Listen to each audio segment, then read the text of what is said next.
할렐루야. 잘 오셨습니다.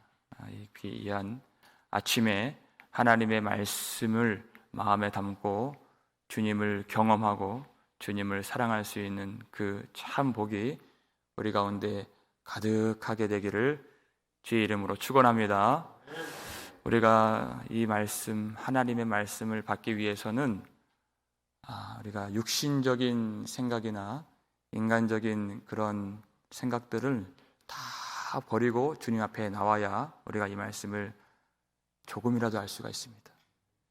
그저 전에 들어보지 못했던 그런 이 강해, 이런 말씀들, 좀 내가 좀 지식을 채우고자 하는 그런 마음 정도로만 임하여도 우리는 별다른 소득을 얻지 못하는 것입니다.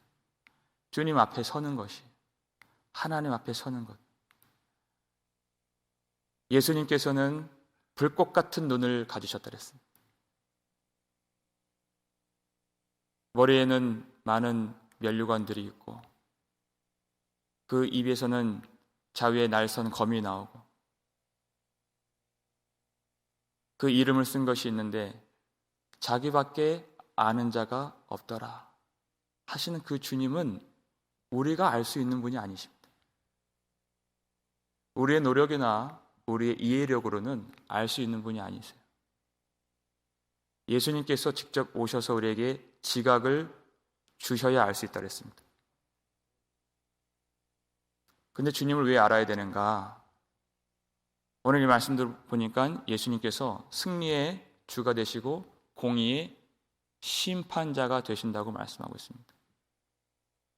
오순절 성령이 충만하게 임하고 베드로가 설교했을 때 이스라엘 온 집은 확실히 알지니 너희가 십자가에 못 박은 이 예수를 하나님이 주와 그리스도가 되게 하셨느니라 그랬어요. 여러분, 그리고 나서 그 말씀을 듣고 나서 사람들이 어떻게 반응했죠? 사람들이 자기 가슴을 치면서 형제들아 우리가 어찌할꼬 그랬어요. 예수님이 주가 되신다는 것이 두 가지 의미가 있습니다. 예수님이 우리를 위해서 우리의 죄를 속하시기 위해서 십자가에서 죽으신 구원의 주님이 되신다는 것이죠. 그 사랑이 밀려와요. 그 주님을 내가 죽인 것이 감당할 수가 없죠. 두 번째, 그 주가 되신다는 것은 하나님께서 그에게 공의의 심판의 권세를 주신 심판의 주가 되신다는 것이죠. 그러니까 말할 수 없는 그 사랑과 말할 수 없는 그 자기 죄를 보는 마음이 생기는 것이에요. 너희가 십자가에 못 박은 예수, 내가 주님을 죽인 그것이 우리 마음에서 일어나서 그들이 간절하게 그 3,000명이 말씀을 들었던 자들이 회개하는 성령의 역사가 일어나게 된 것입니다. 그날 그 3,000명이 죄사함 받고 성령 받고 구원을 받게 되었어요. 이런 회개 역사가 언제 일어났습니까? 예수님이 구원의 주님이시요 심판의 주가 되신다는 사실을 알았기 때문에 회개할 수 있는 것이에요. 왜 회개를 못해요? 예수님을 모르기 때문에 회개를 못하는 것이에요. 참으로 알지 못하기 때문에. 인간의 지식으로 접근하고 육신적인 이해로 접근하면 그저 주님을 안다고는 말하지만 참으로 회개할 수 없습니다. 하나님을 만나야 되는 것입니다. 이 말씀은 살아계신 하나님이시라고 그랬어요. 주님 앞에 우리가 참되게 믿음을 가지고 설 수 있기 위해서는 주님을 알아야 되는데 자기밖에 알 자가 없도다 그랬습니다. 여러분, 자기밖에 알 자가 없다는 것은 뭐냐면 예수님과 우리가 하나가 되어야 주님을 알 수 있다는 것이죠. 주님과 연합해야 우리가 주님을 알 수 있다는 것입니다. 어떻게 연합할 수 있습니까? 주님을 사랑하는 것이죠. 그 사랑은 오로지 하나님이 하나 되게 하시고 짝되게 만드시는 그 사랑인 것입니다. 그 속에 기쁨이 있고 그 속에 담대함이 있고 그것이 믿음이에요. 그래야 세상을 이길 수 있고 주님을 알 수 있는 것입니다. 오늘 이 말씀 가운데에서 사람들은 예수님이 심판의 주님으로 오신다는 이 말씀을 전혀 기뻐하지 않습니다. 교회 안에 있지만 이 말씀을 멀리한 사람들도 있습니다.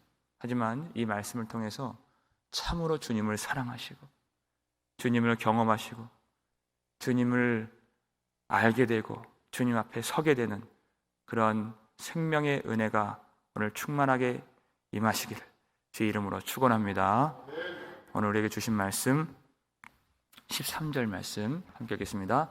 또 그가 피 뿌린 옷을 입었는데 그 이름은 하나님의 말씀이라 칭하더라. 아멘. 그랬어요. 여러분, 예수님이 심판의 주님으로 오시는데 그가 피 뿌린 옷을 입었는데 그렇게 얘기했어요. 이 피 뿌린 옷이 무엇을 의미하는가?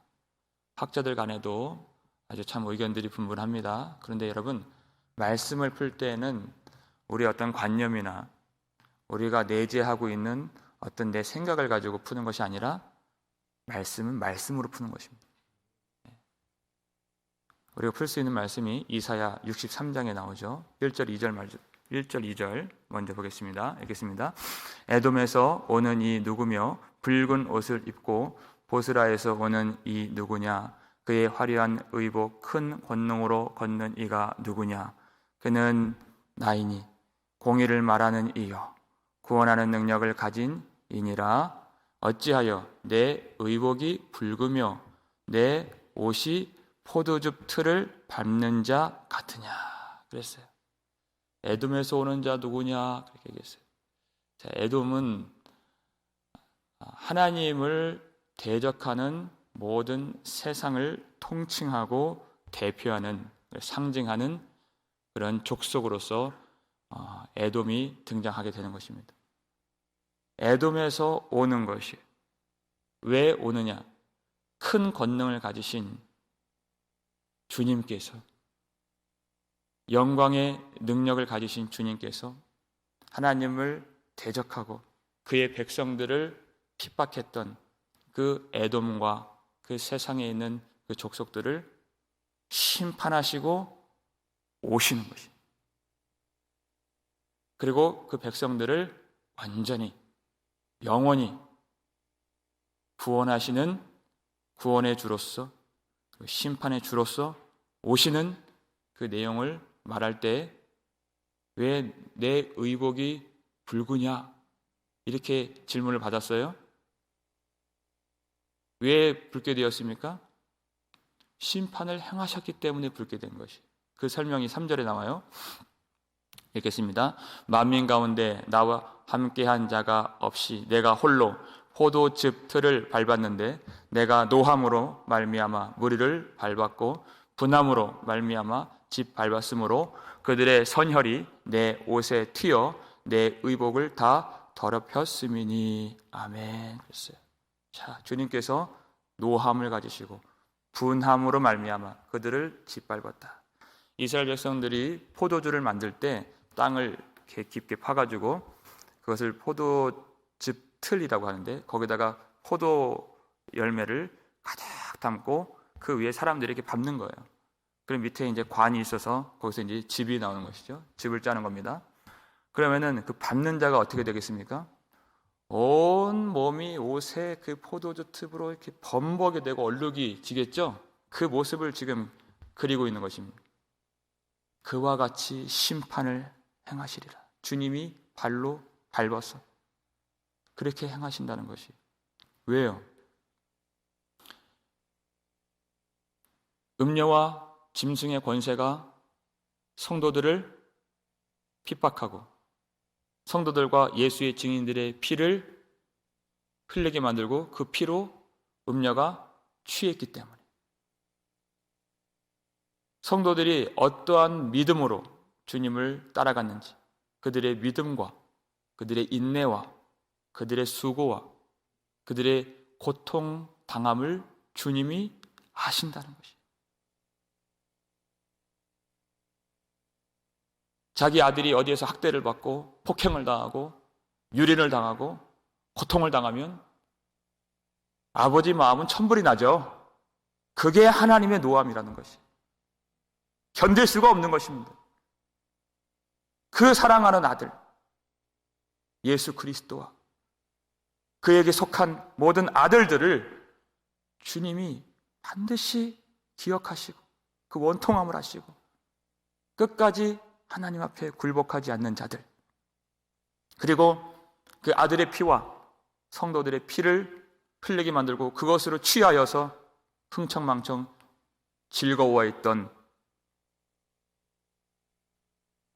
그 세상 사람들, 그 사람들을 공의의 심판으로서 그들을 포도즙 틀에 넣어서 밟으시는 것으로 심판을 보여주신 것입니다. 그 주님이 하나님의 말씀이라 칭하더라. 그분이 하나님 말씀이라고 했어요. 하나님의 말씀으로 그렇게 심판하신다는 것입니다. 사도 요한이 요한복음에서는 태초에 말씀이 계시니 그랬어요. 이 말씀이 하나님과 함께 계셨으니 이 말씀은 곧 하나님이시니라. 이 말씀, 예수 그리스도를 말하는 것이죠. 예수님만이 하나님을 계시해 주시고 하나님을 경험케 해주시고 하나님의 영광을 보게 해주시는 영원하신 생명의 말씀이십니다. 그런데 사도 요한이 요한계시록에서 예수님을 하나님의 말씀이라 칭하더라 할 때에 예수님은 하나님의 계시자로서 구원의 중보자로서 그 말씀이라 하신 그 뜻이 아니라 이제는 하나님의 심판을 행하실 통치자요, 정복자요, 심판자요, 재판장으로서의 말씀이심을 우리에게 가르쳐주고 있는 것이에요. 하나님의 말씀은 하나님의 뜻을 행하시는 하나님 자체이십니다. 하나님이 빛이 있으라 하시니 빛이 있었어요. 그 말씀이 선포되면 하나님이 그 말씀으로 일하시고 그 이 말씀은 곧 하나님이 되시는 것이에요. 그래서 히브리서 4장 12절 보니까 하나님의 말씀은 살아있고 살아있다 그랬어요. 활력이 있어 좌우의 날선 어떤 검보다도 예리하여 혼과 영과 및 관절과 골수를 찔러 쪼개기까지 하며 사람의 마음과 생각을 감찰하나니 판단하나니 이런 말씀이 나오는 것입니다. 하나님의 말씀은 살아있는 예수 그리스도이십니다. 그래서 우리가 이 말씀을 받으면요, 우리 속에 말씀을 진지하게 그저 인간적으로 지식적으로 접근하는 것이 아니라 우리 영혼이 이 말씀을 참으로 받고 속에 말씀이 임하면 우리 속이 뒤집어지는 것이에요. 인간적인 모든 혼과 영과 관절과 골수가 찔러 쪼개지고 인간의 육신에서 나오는 정욕과 탐심과 음란과 죄악과 모든 그런 더러운 것들, 하나님을 거역하고 미워하는 것들이 다 찔러지고 쪼개지고 멸하여지는 것입니다. 말씀이 임한다는 것은 주님이 우리 속에 거하신다는 것입니다. 예수 그리스도께서 우리 가운데 임하셔서 성도들이 말씀을 사랑합니다 하는 그 말은요, 예수님을 사랑한다는 것입니다. 말씀을 멀리한다 하는 그것은 사실상 예수님을 멀리한다는 것입니다. 여지없습니다. 그래서 하나님을 거역하는 백성들을 이렇게 포도즙 틀 밟듯이 그렇게 맹렬하게 하나님이 그들을 반드시 심판하신다는 것이 말씀으로서 공의의 심판을 하나님이 반드시 이루어내신다. 예수 그리스도를 통해서 하신다는 것입니다. 성도들은 이 말씀을 참으로 사랑하는 자들입니다. 그래서 말씀을 날마다 마음에 담고 말씀을 묵상하고 말씀을 통해서 주 예수 그리스도를 살아계신 주님을 경험하는 사람들이에요. 그래서 이 말씀을 받을수록 더 주님을 사랑하고 주님과 하나 되길 원하고 주님을 따라가게 되어 있는 것입니다. 이 말씀이 있는 자, 하나님의 아들이 있는 자는 생명이 있고 이 말씀이 없는 자, 말씀과 하나 되지 못하고 하나님의 아들이 없는 자는 생명이 없다, 주님 말씀하셨어요. 이 하나님 말씀을 받고 성령으로 인침을 받고 주님을 따라가는 자들을 하나님의 군대라고 그랬습니다. 하늘의 군대라고 그랬어요. 14절 볼까요? 읽겠습니다. 하늘에 있는 군대들이 희고 깨끗한 세마포 옷을 입고 백마를 타고 그를 따르더라 그랬어요. 하늘에 있는 군대들이 그랬어요. 참 이 군대들이 어떤 존재를 말할까? 근데 반드시 우리가 알 수 있는 것은 그들이 입고 있는 옷이 희고 깨끗한 세마포 옷을 입고 있다. 그리고 우리가 전에 살폈던 8절을 보니까 그 희고 깨끗한 세마포 옷을 누가 주십니까? 주님이 주신 옷이에요. 누구에게? 성도들에게 주신 옷이에요. 하나님의 백성들이 같이 백마를 타고 그 마지막 전쟁에 참여하는 그 모습을 우리가 알 수가 있는 것입니다. 이 땅에 살면서 고난당하고 이 땅에 살면서 이 땅에는 거짓이 판치고 불의함이 가득하고 죄가 관영한 이 땅 가운데에서 하늘의 의를 사모하고 주님을 간절하게 사랑하였다가 그 말씀을 지키려고 생명을 잃었던 그 순교자들과 예수의 증인들과 성도들이 주님이 주시는 빛나고 깨끗한 세마포 옷을 입고 주님과 함께 영광의 백마를 타고 그 마지막 전쟁에 참여하는 그 영광스러운 모습을 우리가 볼 수가 있는 것입니다. 이들이 빛나고 깨끗한 세마포 옷을 입었다고 했는데 이것은 성도들의 옳은 행실이라 그랬죠? 옳은 행실은 착한 행실이 아닙니다. 하나님의 말씀대로 순종한 삶을 의미하는 것이에요. 기준이 사람에게 있지 아니하고 도덕에 있지 아니하고 땅에 있지 아니하고 하나님의 말씀이 기준이라는 것입니다. 세마포 옷을 내가 이 말씀대로 살았기 때문에 받은 것이 아니라 하나님께서 우리에게 말씀으로 임하여 주시고 성령으로 인쳐 주시고 주님이 그 옷을 입혀 주시고 주님이 우리 속에 거해 주셨기 때문에 말씀이 우리와 하나가 되어서 그 길을 따라가는 것이 우리가 생각하는 것이 말씀이 되고 우리의 기도가 말씀이 되고 우리의 언어가 말씀이 되고 우리의 걸음이 말씀이 되고 우리의 손과 발의 모든 행위가 말씀이 되는 것이 이렇게 말씀과 하나 된 사람이 예수님을 참으로 사랑하고 하나로 연합된 거룩한 신부가 되는 것입니다. 하나님을 사랑한 성도가 되는 것이. 그러니까 이 땅에서 어떤 어려움을 보게 되더라도 주님을 끝까지 따라가는 것입니다. 재산을 잃을 수 있어요.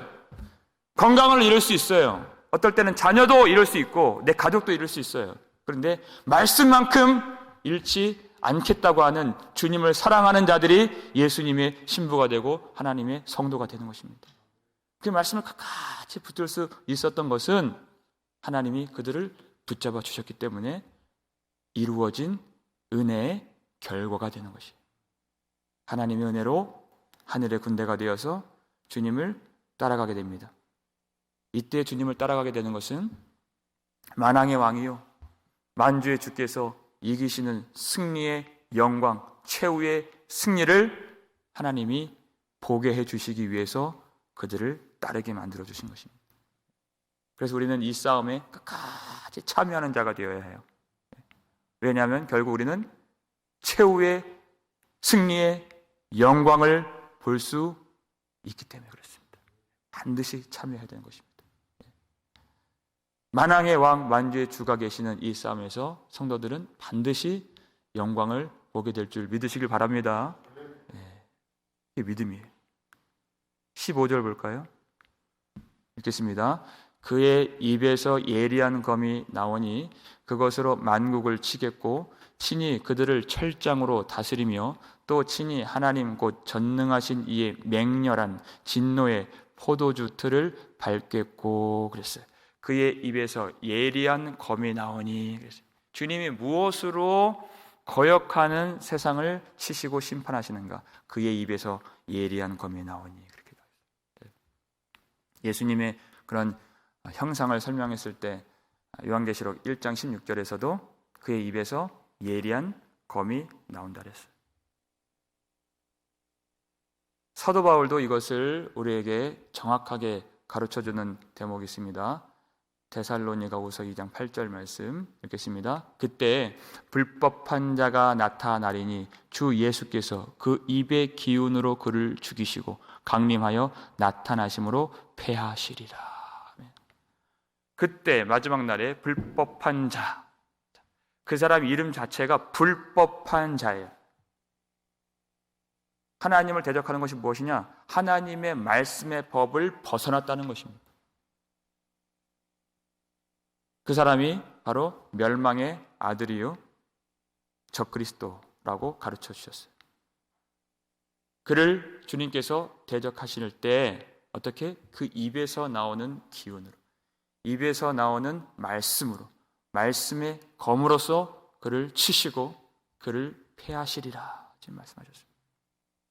말씀을 거역하고 말씀을 벗어나고 말씀을 멸시했던 모든 짐승과 모든 거짓 선지자들과 모든 땅에 있는 사람들이 받을 심판은 말씀으로 임하는 심판이라 하는 것입니다. 소아시아 7교회 중에서 버가모 교회에 주신 말씀이 누구로부터 주셨는가? 좌우에 날선 검을 가지신 이가 이르시되 하면서 버가모 교회에게 말씀을 주신 것입니다. 예수님을 말씀하시는 것입니다. 좌우에 날선 검을 가지신 예수님이 그들이 발람의 교훈을 따라서 우상의 제물을 먹고 행음하게 하는 그런 니골라당의 교훈에 참여했다 그랬어요. 주님은 항상 회개의 기회를 주시죠. 그들에게도 마찬가지로 똑같이 회개의 기회를 주십니다. 두아디라 교회와 마찬가지로 그 말씀이 요한계시록 2장 16절 말씀 읽겠습니다. 그러므로 회개하라. 그리하지 아니하면 내가 내게 속히 가서 내 입의 검으로 그들과 싸우리라 그랬어요. 교회 안에 있는 성도들에게 이 말씀을 주신 것이죠.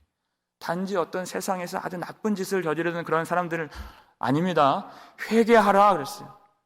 좌우에 날선 검을 가지신 이가 누구와 싸우십니까?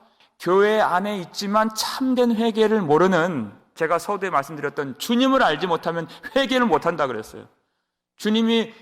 예수님이 정말 주가 되심을 알지 못하는, 구원의 주의 사랑을 알지 못하고 심판의 주를 알지 못하면 회개를 할 수가 없습니다. 하나님이 주가 되게 하신, 그를 지극히 높이셔서 공의의 심판으로 다시 오실 예수님을 알지 못하면 회개를 할 수가 없어요. 회개하지 아니하면 좌우에 날선 검을 가지신 예수님께서 그들과 싸우신다는 것입니다. 세상과 함께. 반드시 회개해야 합니다. 죄는 말씀을 꺾는 것이 죄예요. 불법하도록 이끄는 것이 죄예요. 근데 회개는 그 죄를 꺾는 것이 회개인 것입니다. 그래 얼마나 복된 것입니까?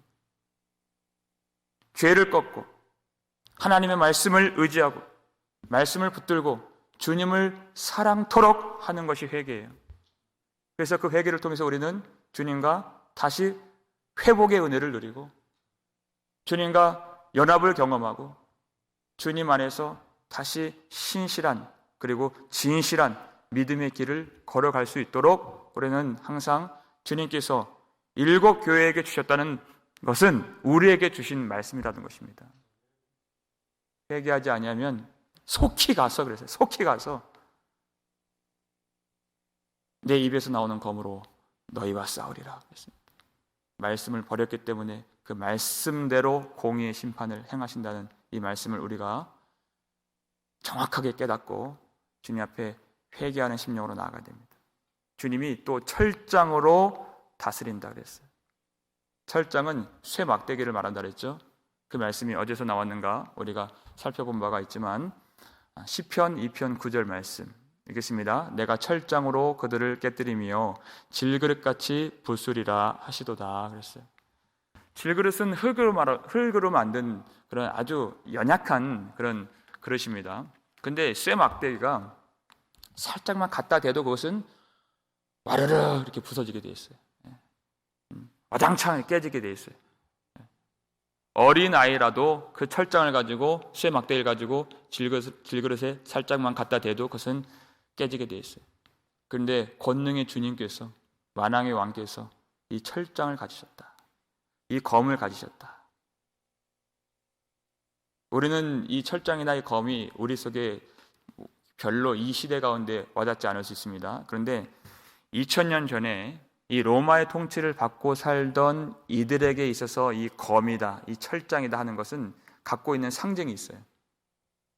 가공할 만한 위력과 권세를 가지고 있는 황제의 권세를 상징하는 것이 바로 검이었습니다. 그 황제의 원수를 언제든지 처단하고 처형할 수 있는 그런 힘의 위력이 바로 그 칼에 있었고 검에 있었고 철장에 있었던 것이죠. 그런데 그 철장, 그 검을, 어떤 권세도 이길 수 없는 이 검을 누가 가지셨습니까? 만왕의 왕, 모든 황제들 중에 황제, 모든 주들 중에 주 대신 예수 그리스도만이 이 검을 가지셨다는 것을 성도들이 알 수 있도록 주신 말씀인 것이에요. 그래서 이 믿음 지킴이, 이 수고와 인내의 길이 절대 헛되지 아니하고, 주를 따라가는 이 길 끝에는, 이 과정 속에는 많은 어려움들이 있지만 반드시 주님이 주시는 승리의 영광과 기쁨이 있다는 것을 알도록 해주기 위해서 이 말씀 주신 것입니다. 주님의 말씀, 이 말씀을 받은 것이 얼마나 강력한 능력이고 생명인가. 주님 말씀하시면 하나님께서 그 말씀대로 행하시는 하나님 존재 자체라고 그랬습니다. 빛이 있으라 하시니 빛이 있었고, 이렇게 말씀해요. 주님이 이 말씀의 검으로, 말씀의 철장으로 만국을 치겠고 다스리신다 그랬어요. 그것을 우리가 복음서를 보면 잘 알 수 있습니다. 예수님이 말씀하시니 그 사람에 매여 있던, 완전히 장악하고 있었던 귀신이 쫓겨나게 되는 것이에요. 주님 말씀하시니 쫓겨나게 되는 것입니다. 미친 바람이 일어나고 광풍이 일어나는 그 바다 가운데에서 주님이 잠잠하라, 고요하라 말씀하시니 바람이 그치고 파도가 그치고 바다가 잠잠할지니라 그런 것이에요. 주님 말씀하시니 죽음의 권세가 떠나가고 사망의 권세가 사망하여서 죽은 자가 다시 살아나게 되는 것입니다. 이게 말씀의 권능이에요. 이 말씀으로 죽은 사람들을 살려주시고 말씀에 복종하지 않는 자들을 말씀으로 심판하셔서 영원한 불과 타는 못으로 던져버리신다는 것입니다. 주님 말씀하시면 그렇게 되는 것이에요. 여러분, 이 주님의 말씀의 권능이 이 말씀을 듣는 우리 모든 사람들과 우리의 가정에, 우리 아이들에게, 우리 교회에 충만하게 임하여서 우리 모든 더러운 영들을 주님이 쫓아내 주시고 하나님을 거역하는 것들을 다 물리쳐 주시고 하나님을 온전히 섬길 수 있도록 생명을 부어주시는 말씀 되기를 주의 이름으로 축원합니다. 주님 말씀하시면 그 놀라운 역사가 일어나게 되는 것입니다. 그래서 우리는 오늘 깨뜨려져야 됩니다. 그날의 말씀의 검과 철장으로 부수어지는 것이 아니라 오늘 우리 속에 있는 육신적인 것들이 다 부수어져야 되는 것입니다. 오늘 우리 속에 있는 정욕과 음란과 탐심과 모든 더러운 것들, 거역하는 것들이 있다면, 그리고 두려워하는 것과 근심하는 것들이 다 말씀의 검으로 찔러지고 말씀의 철장으로 다 깨뜨려졌어요. 질그릇같이 연약한 인생에 성령을 부어주시고 말씀을 부어주시고 빛나고 깨끗한 세마포 옷을 입혀주셔서 말씀과 하나 되는 영광을 누리고 오늘 모든 세상 것들이 다 부수어져 티끌같이 되어지는, 그리고 주님과 연합하게 되는 놀라운 은혜가 임하기를 주의 이름으로 축원합니다. 그래서 주님이 참으로 사랑하셔서 마지막 최후 승리를 얻게 만들어 주시고, 말씀이 승리해 주셔서, 예수님이 승리해 주셔서 우리가 그 영광을 함께 볼 수 있는 그 기쁨, 그 영광, 그 감사가 우리 가운데 오늘 넘치게 될 수 있기를 주의 이름으로 축원합니다. 기도하겠습니다. 아버지, 감사를 드립니다. 그 입에서 나오는 말씀의 검으로 오늘 우리 가운데 임하여 주셔서 내 힘으로, 내 지혜로 순종할 수 없는 우리의 인생 가운데 임하여 주셔서 모든 속된 것, 더러운 것, 가증한 것들, 음란한 것들을 다 제하여 주시고, 우리가 다 주님의 은혜가 아니면 온전히 설 수 없는 질그릇같이 연약한 인생들인데, 주님이 오늘 말씀해 주셔서 더러운 영들을 다 내어 쫓아주시고 다시 새롭게 해주시는 은혜를 부어주시니 감사드립니다. 오직 하나님께 영광을 돌리며 주님을 온전히 따라갈 수 있도록 날마다 말씀으로 부어주시고, 주님이 우리를 붙잡아 주시고 주님의 의로운 오른손으로 우리를 모든 어려움에서 건져 주시옵소서. 모든 것을 다 잃어버린다 해도 이 생명의 말씀만큼은 잃어버리지 않도록 십자가의 길 걷는 동안에 우리와 함께해 주시옵고, 이 말씀을 깨달을 수 있도록 주 예수님 우리 가운데 임하여 주셔서 지각을 주시고 성령으로 지혜를 주셔서 주님 앞에 회개하는 심령으로 이 말씀 앞에 서고 하나님을 만날 수 있도록 도와주시옵소서. 오늘 이 말씀 받고 참으로 회개할 때 모든 죄악들, 더러운 생각들이 꺾여지고 그 죄를 미워하는 마음이 생기며 주님을 사랑하는 마음이 더하여질 수 있도록 축복해 주시옵소서. 주님이 우리 가운데 충만하게 거하시면 어떤 질병도 두렵지 않은 줄 믿습니다. 성도들은 이 말씀의 권능을 아는 자들입니다. 하나님, 두려워하지 않도록 도와주시고, 또 여러 가지 전염병의 위협을 우리가 당하고 있을 때에도 이 말씀으로 든든히 승리할 수 있도록 도와주시고, 하나님, 우리 가족들 중에서도 고통을 당하는 자녀들이 있습니다. 불쌍히 여겨주셔서 그 모든 어려움에서, 질병에서, 전염병에서, 모든 인생의 고통에서 자유케 되고 말씀으로 오늘 승리할 수 있도록 도와주시옵소서. 만왕의 왕, 만주의 주께서 통치하여 주시고 세상이 받을 그 맹렬한 진노의 심판에 들어가지 않도록 참으로 주님을 의지하고 신실하고 진실하고 정결하고 거룩하고 의롭게 주님 앞에 설 수 있도록 주님이 은혜를 더하시며 축복해 주시옵소서. 감사를 드렸고 우리를 구속해 주신 예수 그리스도의 이름으로 축복하며 기도 올리옵나이다. 아멘.